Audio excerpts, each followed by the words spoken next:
¿Qué onda, compadre? ¿Dónde andamos aquí o qué? ¿Dónde andamos? Aquí estamos en Hamburguesa La Fogata. Estamos aquí preparando unas ricas hamburguesas. También tenemos lo que son tacos, gringas, campechanas, piratas, papitas asadas. ¿Qué más? Oye, ¿y dónde están ubicados?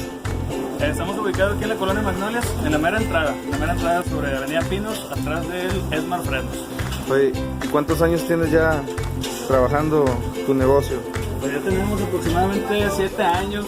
7 años empezamos,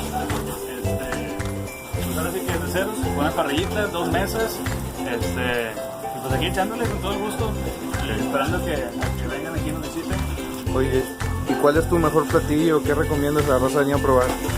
Pues, ¿qué te puedo decir? Pues yo te puedo decir que todo, ¿eh? Pues son las hamburguesas y los taquitos, pero la especialidad son las hamburguesas. También tenemos alitas, boneless, eso también nos lo pide mucho la gente, y los taquitos patrón. Los taquitos son los taquitos de carne asada con aguacate y con queso. Y además son para el patrón, pero bueno, te voy a dar una oportunidad de que los pruebes. Ah, bueno, excelente.